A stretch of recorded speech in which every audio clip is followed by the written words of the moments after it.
Hey everybody, it's Kevin McCarthy. And Lauren Veneziani McCarthy. And we are a married couple who do film reviews. We met in a movie theater. If you're watching us for the first time, this is our dog Oscar. Yes, this is the special Oscar edition of our video podcast, so we had to showcase him. Yeah, and this is actually normal for Oscar weekend. So unfortunately, we've never been to the Academy Awards before, so we kind of do our own Oscar party, and we take it to a little bit of an extreme by dressing up in full tux and gown, basically, is what we do. Yes. Yeah. I mean, this is just honestly for fun, and it's easier to be in a gown in your house than walking a red carpet sometimes. But no, we always go to Critics' Choice Awards, which is fun, in Santa Monica, but we have not been to the Golden Globes or Oscars. Maybe next year. Yeah, so this is our dog Oscar. He's named after the Academy Awards. I'm going to put him down because he wants to go to sleep. But my wife, by the way, got these really cool chairs made for us recently. Yes. That have our names on them, which is very, very cool. Fun director's chairs. And you said this is actually similar to what Spielberg uses. Well, it's... I mean, I'm hoping that it is, but I saw that Spielberg has the traditional black chair, black wood on black canvas, so I thought this would be fun for our new seat. All right, so today on the podcast, we're going to give our Oscar predictions in the major categories: supporting actor, supporting actress, actor, actress, director, picture, and I'll probably talk about cinematography if you want to as well. Yeah. And score. I'd like to do those as well. And then we're also going to review Red Sparrow. Yes, and I mean, it works because I'm in red. Yeah, exactly. All right, so let's start off with Red Sparrow first. Why don't you start off?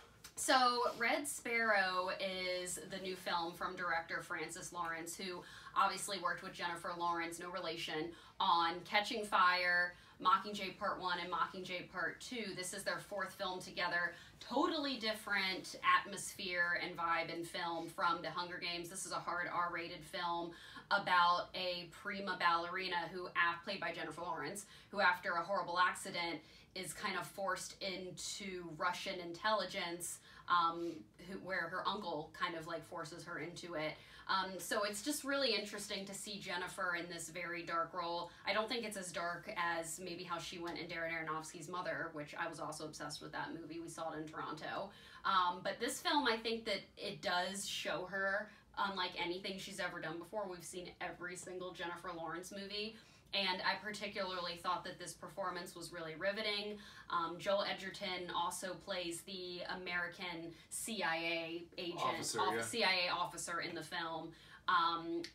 Which, by the way, I just learned this because I did a Q&A recently. Yeah, he did a great Q&A with them. With Jennifer Lawrence and Francis Lawrence and Joel Edgerton, yes. and Lauren was there. But when I was up there, I referred to Joel Edgerton's character as a CIA agent, and I didn't know that was wrong until someone came up to me. It was like a government-themed screening and said to me that it's actually CIA officer. So now I find myself correcting myself or correcting anybody else who says it. I'm not trying to be that guy. I want to get it right too. I always thought it was CIA agent because it's FBI agent, so that's why it was a little confusing. But yeah, the movie, as Lauren said, is very brutal. A lot of images in that film I think will find their ways into your nightmares, specifically some of the torture sequences. They're very hard to watch, and Jennifer Lawrence's character uses her sexuality as a weapon, essentially, while she's seducing people to get information out of them. And the Joel Edgerton dynamic with her is fantastic, and Charlotte Rampling's fantastic as well. Charlotte Rampling is so good. She's kind of the head of the trainees, the intelligent trainees, and she's so great in the film. I will say, when you see the trailer, you're kind of like, oh, is this kind of like Black Swan? But the ballerina stuff is only kind of touched in at the beginning, and then you kind of see Jennifer Lawrence in, going from brunette to blonde, and then you're like, oh, is this kind of like Atomic Blonde, like last year with Charlize Theron? And I don't think that it's like either of those films. I don't think that it glamorizes this line of work. Not that Atomic Blonde glamorized it as much either, but I think it glamorized it a little bit more. This is a better spy film than Atomic Blonde. I think, Atomic, because, and I love Atomic Blonde. Charlize and, like, the stunt scenes she did in that movie are amazing. I mean, the action, what David Leitch did in Atomic Blonde, it's funny, because, like, Red Sparrow, like, if we're comparing them to Atomic Blonde, which I know they're totally different movies, but they're both spy films with a female lead, it's funny because, like, if you look at David Leitch's action scenes in Atomic Blonde, if you put these two films together, I think they would make the perfect movie, because Red Sparrow does a great job with storytelling in regards to keeping you invested in the story. Obviously, there's going to be a big reveal at the end. We don't know what that reveal is going to be, and you know, part of these spy movies, the idea behind them is they do get a little bit confusing sometimes for the audience. And Red Sparrow, I thought I kept up with it, and the reveal made sense to me. With Atomic Blonde, I felt that there was over convoluted elements in the story plot. So had they taken the action from Leach's film and put it into Francis's film and then combined elements, I think it would be like a perfect spy movie. Red Sparrow is not an action film. It's more of a thriller. And I will say, this is the first time besides American Hustle where Jennifer had kind of a New Jersey accent that she has you know, a non-American accent. She has a Russian accent, and I thought that she did a pretty good job with it. Yeah, so. I mean, it looks really good. David Leitch, by the way, going back to Tom Blonde for a second, just like the stairwell scene in that film, the continuous action shot is just mind-blowing. It is. And to me, if you haven't seen Atomic Blonde, I highly recommend that just for that one scene in particular.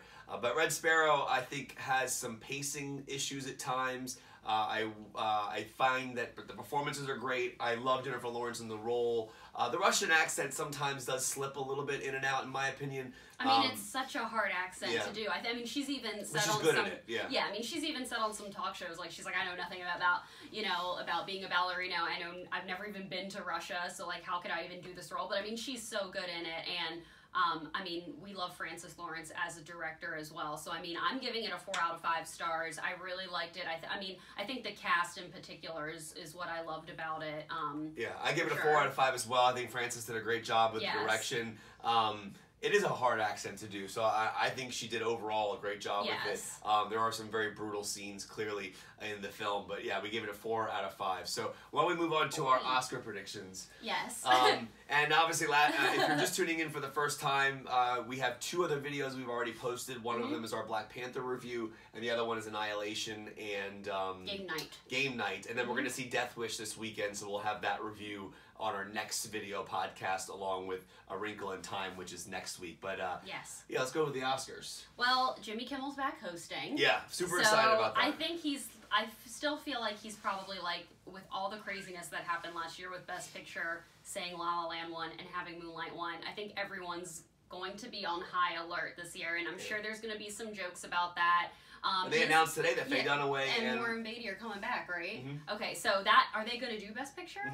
Okay, so we'll see. It's going to be in bold lettering who the actual Best Picture They're probably just going to show it onto the camera, pull the paper up and just show it versus say it. Yeah, so I mean, I'm excited to see what Jimmy Kimmel does. I hope that there's a really fun, kind of more of like a showy opening versus just an opening monologue. Yeah, listen, I think Jimmy Kimmel did a solid job last year. I mean, that was one of the most iconic endings to the Oscars of all ever. And I liked it when Ellen hosted. Yeah, Ellen with her pizza and like the big celebrity selfie. I just thought that I like it when the host is more involved throughout the show, and I know that they have to get through all these speeches, but it just makes it more fun when the host is more involved like that. Ellen, to me, was my favorite host in recent years. Her and Jon Stewart. Jon Stewart, my favorite thing Jon Stewart ever said at the Oscars was when 3 6 Mafia won for a song called Hustle and Flow song. He said 3 6 Mafia 1 Oscar, Martin Scorsese 0. Yes, so at the time, insane. Because to me that's a commentary literally on the Oscars as a whole. Because I have a big problem with the Academy and in regards to the films that they've chosen over the years for Best Picture when they decide to give someone the Oscar, and we'll get to that when we talk about Gary Oldman. But you know, when he said 3 6 Mafia had 1 Oscar and Scorsese had 0. I'm all for 3 6 Mafia getting an Oscar because the song was great in Hustle and Flow, but the fact that Scorsese had not had an Oscar yet at that time in 2004, whatever it was is crazy. It is crazy. Yeah. So it's a total commentary. That was brilliant. And Ellen, I thought, was a great host because she kind of involved everybody, and the pizza bit, as Lauren mentioned, was great. So I'm excited. Politically, I kind of hope that I want the night to celebrate movies, and I understand that. The Me Too movement needs to be a part of the show for sure. And it will be. Yeah, I mean, definitely. I'm sure some women will still be like wearing black, but I think we are going to see some more color in all this year. Obviously, because they concentrated on that at Golden Globes, and with SAG and with Critics' Choice, they kind of were back in doing color in dresses, but still having the pins and everything like that. And it is going to be a big part of it. But I mean, if they're going to talk about the Me Too movement and all that, that's fine. I'm just hoping with like politics, like we live in DC, so we hear about that all the time, and not just people. I mean, everybody in America hears about politics all the time. So I'm just kind of hoping for a night where they don't have to, you know, bash people and just focus on the movies. I just want to hear about the movies. That would be fun. I want to hear about the filmmaking, who is involved in them. And listen, I think the Me Too movement's important, and that definitely needs to be a part of the show. If Kim wants to throw out a couple of political jokes in the beginning, I mean, clearly that's probably going to happen. But I just hope the whole night is not a political element. I kind of wanted to celebrate the art of cinema that night versus speaking about politics. Well, we already know how the majority of Hollywood feels. Everybody knows. Yeah, exactly. Well, what are we going to start with? What are we going to predict first? All right, so we're going to go through the major categories. So let's start off with supporting actor. This is going to, so obviously, you want to take this? Supporting actor, I definitely, I mean, first of all, I love watching the Academy Awards. I like it a little bit more when there's more of a dilemma on who's gonna win, but I think that all four of the major acting categories are locked. I'm pretty sure Sam Rockwell for 3 Billboards Outside of Ebbing, Missouri is gonna take this, and you know, on my site, dcfilmgirl.com, I go over a whole list of performances that are my favorites, and for Best Supporting Actor, Sam Rockwell from 3 Billboards is easily my favorite. Michael Stuhlbarg would have been, you know, my second favorite for Call Me By Your Name, but he wasn't nominated. So he deserved a nomination, at least a nomination, and a win just for that speech. Just for the speech. I mean, if Michael was nominated, if Stuhlbarg was nominated, I would say maybe he should win. But I think that the performances in 3 Billboards stand out so much. I enjoy the performances more than I look back at the movie overall and being like, wow, that was such an amazing movie. And it is an amazing movie, but particularly Sam Rockwell, Frances McDormand, and even Woody Harrelson, those 3 solid leads there are great, and I think that Sam Rockwell is definitely taking it. Yeah, I'm a big Sam Rockwell fan, and I've loved him since probably Confessions of a Dangerous Mind. I mean, clearly Matchstick Men and Moon. It's funny because yes, my dad's obsessed with that movie. I've watched it with him before. Yeah. Yeah, I'm a bit hypocritical when it comes to this because I'm kind of against career Oscars, specifically when we get to the Gary Oldman element of it, but to me, I'm just happy that Rockwell's getting some type of exposure. And if you haven't seen Moon, Duncan Jones's Moon, or Confessions of a Dangerous Mind, which is the Chuck Barris film directed by George Clooney, highly recommend those. But that's why I'm hoping. Personally, I'm just kind of like, okay, that name's now out there, so hopefully people will go back and maybe find some of the lesser-known films. And that's true. I'm happy he's winning because, I mean, he's great in the movie. He's great in it, and he has probably the best character arc. I mean, top 5 character arcs of any performance last year. So I'll be happy to see him win. We both predict Sam Rockwell for Best Supporting Actor. I think everybody else is as well, so there's nothing special there. All right, Supporting Actress. This is another locked category, as Lauren mentioned. All 4 of the categories in the acting categories are a lock, no question. This is going to go to Allison Janney for I, Tonya. She plays the mother in the film. She's fantastic. I love the documentary style and of how they do the interviews, but also her character is just such a dark person.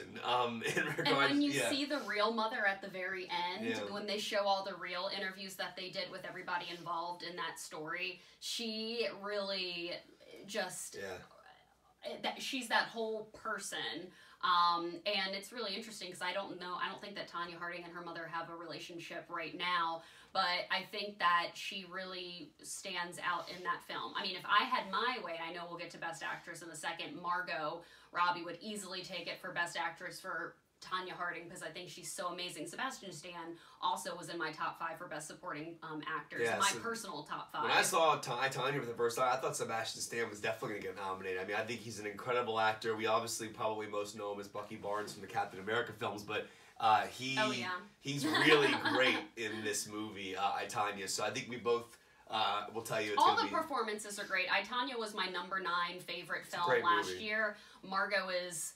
I think it's the best. I mean, Harley Quinn was always going to hold a dear place in my heart, but this is a leading role, and it's my favorite performance of hers to date. I think she's stunning in it. I loved the movie, but Allison is also equally as amazing. And since Tiffany Haddish for Girls Trip isn't nominated, who would have been my pick and who is my favorite supporting actress performance in general last year, because the Academy can't recognize the comedic performance, even though I, Tanya is kind of like a black comedy. I mean, Allison Janney, totally deserving, happy she's going to win.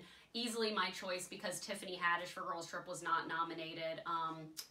Maybe eventually they'll start recognizing comedy. I thought Tiffany Haddish would get nominated this year because I remember Melissa McCarthy getting nominated for Bridesmaids, and I was like, maybe they'll open it up, because Tiffany Haddish was the best performance supporting from an actress last year, because not only was she hilarious and just very raunchy, but she also she kind of really held the film together. And going back to Margot Robbie in I, Tanya, I remember I just was blown away by the way they did the skating sequences in that film, and how they did them on very long continuous shots as well. Specifically, that the cinematographer was actually on ice skates as well while Margot was skating. And then for some of the crazier scenes, they did use a skating double to pull off the triple axel, which is obviously impossible for a lot of people to do. And they also shot the movie on film, which is awesome. So I was very big on I, Tanya, and I'm happy Allison Janney is going to win because she deserves it. But if Tiffany Haddish was nominated, she'd be the one I'd be choosing as well. Right. So who are we moving on to? Best Actress or Actor. Best Actor? We'll do an actor now. Okay, Best Actor. Obviously one of Kevin's, if not my favorite Kevin's favorite actor all time. Gary Oldman, 100% going to win for Darkest Hour. It's a great performance. I, for myself, didn't love the movie. I thought it was super slow. I thought Gary was great. If it were up to me, I would pick Timothy for Call Me By Your Name. I love saying his name. I just think that performance, seen that movie twice. I love everything about that movie. I was sad that Armie didn't get nominated for Best Supporting Actor as well. It's about a beautiful love story and about falling in love for the first time. We don't see a lot of this in movies the way this Call Me By Your Name was done. And I just think that Timothy would have, I just really wish I don't think if Gary Oldman was in Darkest Hour this year, I think Timothy would win. Yeah, I think we both have the same will win. My should win's a little different than Lauren's. Gary Oldman, Gary Oldman's amazing. I mean, I think that my favorite actor of all time. In this case, I don't like the fact that he's possibly winning for a career award. I like Darkest Hour. I thought it was a good film. I thought he was very good in it. A buddy of mine was talking yesterday about how much of the performance is actually through his makeup versus him doing it, which is it's a great performance, and he disappears in the role, but I don't know how much of that actually came from the makeup that he had on his body and his face. But for me, Gary Oldman should have won should have been nominated for one or won for other films like The Fifth Element, The Professional, True Romance. I mean, Immortal Beloved, Dracula, which is a classic Francis Ford Coppola movie. He was nominated for Tinker Tailor Soldier Spy, which I did not like. I thought that movie was extremely boring. But I admire what the movie was doing, and I get why people liked it. It just wasn't particularly for me. The person I think should win here is Daniel Kaluuya. And I think Daniel Kaluuya, the performance is not as showy because it's not a ton of dialogue, but it's also very internal. It's very emotional what he's going through, but a lot of his reactions on camera are reactions, not actually speaking verbally. So I think that it takes a little bit of repeat viewing of the film to kind of fully appreciate what Daniel really did with the role. So to me, that's the best performance out of the five. Then I would go Daniel Day-Lewis from Phantom Thread. Then probably Gary Oldman. It's super tough for Best Actor this year, and I mean, this is a Gary Oldman fan household. But if we're talking about a singular performance, I would even rather see Daniel win over Gary Oldman. I've seen Get Out and Dunkirk more than any of the other Best Picture nominees, and to watch Daniel Kaluuya in that performance, I wish Allison Williams was getting more praise for her performance because her performance is just as good. And Williams isn't getting any praise because I don't know this for sure, it's just my guess, that a lot of the voters are watching it for the second time because it's the second viewing of the movie that really kind of shows Allison Williams' range, because once you know the twist about what's really going on, then you can pay attention to her dynamic throughout the story. I like watching the film multiple times because I like to stick with a character throughout the movie. So the first time I watched the movie, I kind of watched it with Daniel's POV, and then I watched it through Allison's POV the second time, and then we've seen it a lot. I've watched it a lot, so that's kind of it's a great movie. We've seen it a lot, and I loved it first watching. We've just seen it a lot because we really love it, and I think it's a film that, especially, it's going to be looked at a decade later and people are still going to be talking about it and what Jordan Peele did. It just keeps on giving. That's why I like the film so much. So, all right, so that's our actor will win is Gary Oldman for both of us. Our should wins are a bit different, but no, that's basically the same. And then actress. Frances McDormand, again, for 3 Billboards Outside Ebbing, Missouri. She's a lock to win. Yeah, and by the way, every one of these that we're mentioning, these 4 categories, every one of them, from what I understand, won the BAFTA, the SAG, the Golden Globe, and the Critics' Choice. Yes. So there's literally no way they're not going to win. Yes, I mean, statistically, they are projected to win. You know, if there is a surprise, you know, for one of our people we want, great. I mean, Frances is so amazing in this role. Yeah. Easily in my top 5. She's the whole reason I think that movie is just, like, to watch the story about this woman who, you know, whose daughter was killed, and 7-8 months later they still haven't figured it out, and she feels very helpless, and to see the strength coming through from her and her you know, depression and trying to, you know, hold her son together as well. It's just so mesmerizing, and I think she's so great in the role, and she definitely deserves it. I would love to see my girl Margot win, but, you know, you can't deny what Frances does in the role. Yeah, she's amazing. Very unpredictable, but also funny, but oddly You didn't dramatic. Know what that character was going to do next, and that's why we had fun watching it. Yeah, I mean, she's amazing in the film. But I mean, I think that's definitely probably the biggest lock, her and Gary Oldman for the night. So you want to move on to director? Yes, Kevin's favorite category. Yeah, I like the lineup this year. Yes, I'm like, really, it's amazing. Great lineup. Greta Gerwig, Jordan Peele, Paul Thomas Anderson, Christopher Nolan, and Guillermo del Toro. I mean, listen, I saw Dunkirk 9 times, so that's kind of, I clearly want Christopher Nolan to win, and I still can't believe it's his first nomination considering the films he's made. But again, just kind of goes back to Jon Stewart's comment about the Academy and just kind of like when they feel fit to give someone an award. And there's a lot of famous filmmakers and directors who never won Academy Awards. I'm looking at an Alfred Hitchcock poster behind the camera. He never won Best Director. Orson Welles never won Best Director. Stanley Kubrick never won Best Director. So we put so much weight on the Academy Awards, but some of the greatest of all time never even won. So I get upset about it because I'm passionate about Nolan's work, but he has no chance to win on Sunday, unfortunately. Christopher Nolan is easily my pick to win, and you know, we love Guillermo del Toro, and, you know, The Shape of Water was in Kevin's top 10. It would be in maybe my, like, you know, top 15, top 20, and I really admire it for what it is. We were just so hoping that in all of the awards this year that they were going to maybe did what they did last year and award, you know, Damien Chazelle with director and then Moonlight for Best Picture. I thought that they were going to award Christopher Nolan because, okay, you know, Dunkirk, your whole Best Picture, it's not for you, but at least admire what Nolan did. Yeah, how do you not look at Dunkirk? Yeah. Unless an Academy voter watched it on their phone or on a plane or something like that. And I'm not saying that a film should translate to your phone or to your home TV, but when you sit in a theater and watch it in 70mm IMAX, there's no comparison. I mean, of course you're going to have a better experience watching it in the cinema versus watching it on a small TV. I mean, we have, you know, great TV and sound system here, and I think it translates well. We have it in 4K Blu-ray, and it translates awesome just as well. But yeah, if you're watching it on a plane the first time, you are going to be confused because you're distracted. There's other things going on. But I was just very surprised when it was, you know, Golden Globes time and, you know, everything else that they were giving it to Guillermo over Nolan, because I thought that, okay, award Shape of Water, you know, Best Picture, and award Nolan for Best Director, and like Kevin said, this is the first time he's been nominated. Hopefully it won't be the last, so he can eventually win. But yeah, I mean, we totally wish, if we're just talking about who should be nominated, Patty Jenkins should have been nominated for Wonder Woman. Yeah. But, I mean, Wonder Woman was robbed in everything, including all of the tech categories, which make no sense to me.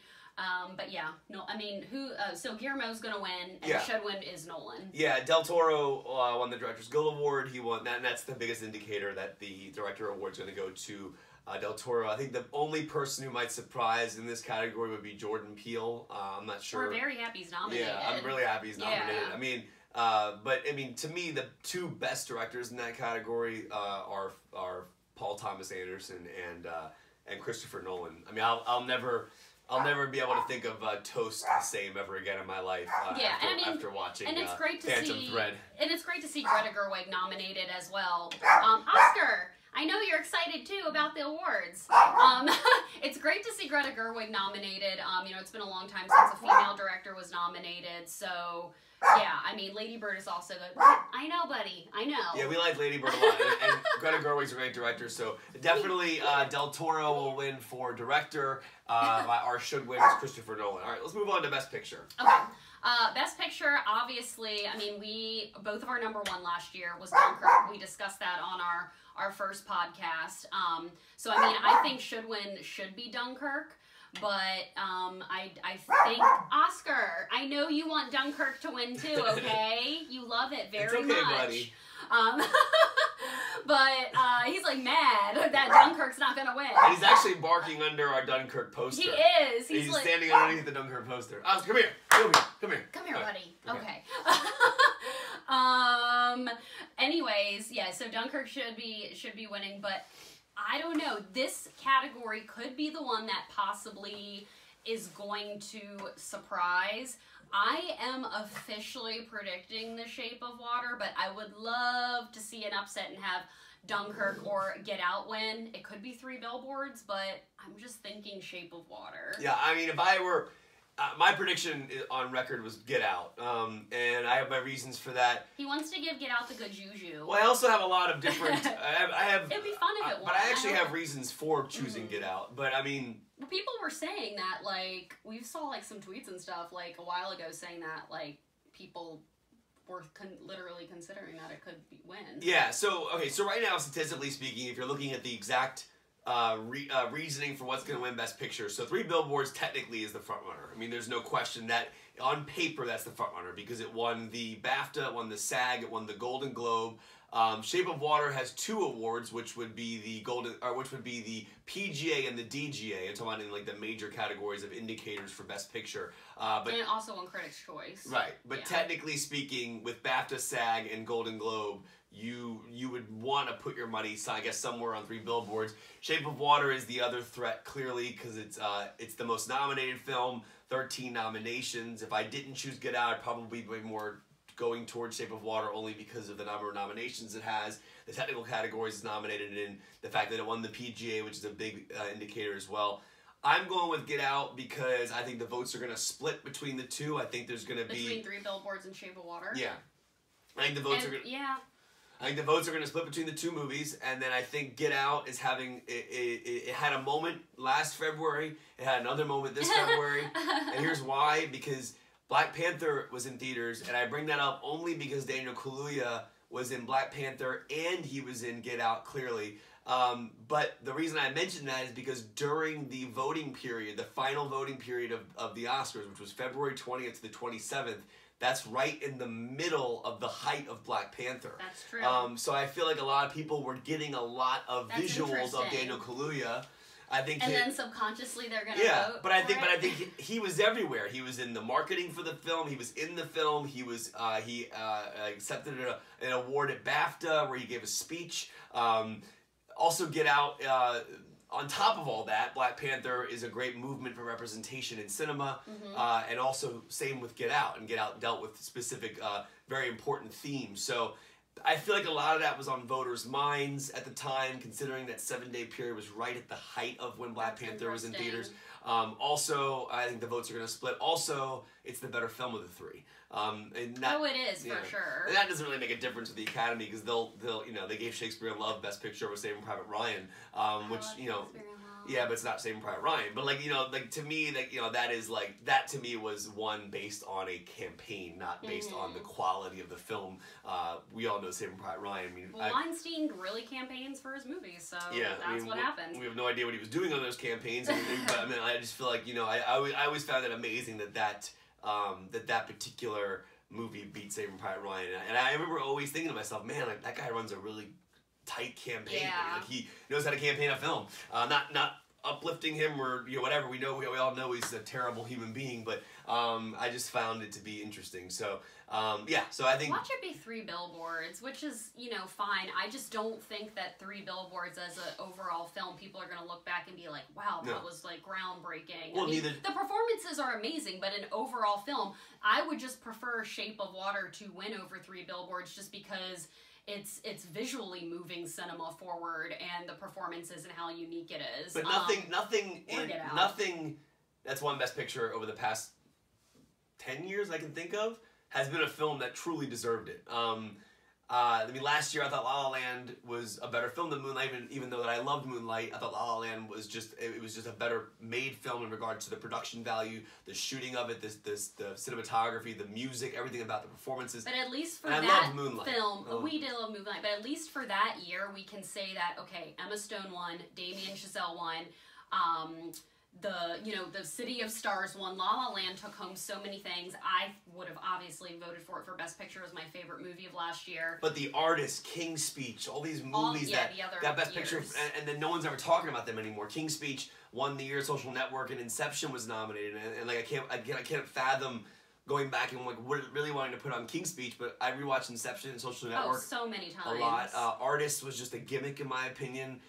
Get Out, I read somewhere just about like today about the importance of that film, and when we look back on that movie, it's gonna be important. And I remember when I thought about, I think when I really in my mind decided that I wanted to choose Get Out, was I was doing a story about Shape of Water, and there was a story about how the movie was being sued for copyright for issues of similarities to a play from 1969. That didn't hinder me at all, because I know there's lawsuits all the time and that hasn't even been settled yet. So Shape of Water in my mind is still the movie that I loved when I saw it prior to reading that article. But when I read that article, I realized that the voting of the Oscars was happening right at that moment. It was like February 20th to the 27th.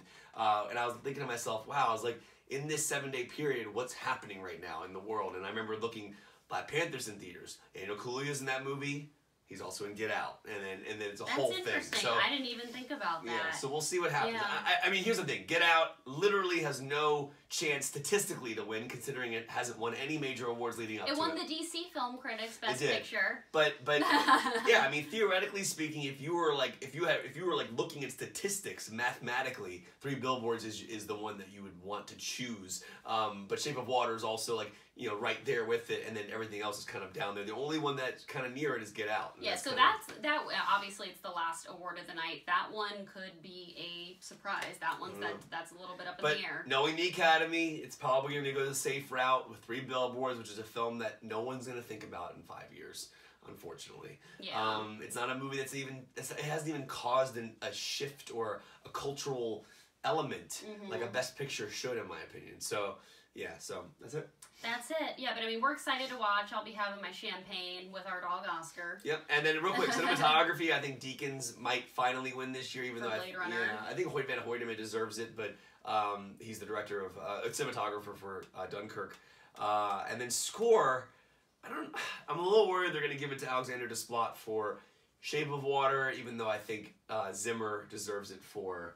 But isn't Dunkirk. Has Shape of Water been winning score? I think they're going to give it to him. I think the Academy loves Alexander Desplat. Yeah, I mean, it's a great and beautiful score, and it works very nicely in the film. I don't know if Dunkirk's gonna. It'll win editing. Okay. We'll see what happens. Good. Yeah. But Baby Driver was nominated for editing too, but you don't think that's gonna. Well, Dunkirk is like a masterclass in editing, because it was like 3 different storylines being interconnected. It was, Lee Smith's a genius, the editor who works for Christopher Nolan. So, all right, so that's our predictions. Follow along with us and get out your Twitter at DC Film Girl. And then at Kevin McCarthy TV. Kevin McCarthy TV. And please follow along. Let us know what you think about our predictions. We'd love to hear your thoughts. Yes. And we are going to name our show, hopefully by next week. So if you have any other name considerations for your consideration, like comment below. Give us a name of what we should call this. Again, we're 2 married film critics who met in a movie theater in 2012 and fell in love over the movie Drive. So that's why we're here. Yes. Thanks for watching. Thank you. Have a good weekend. Bye.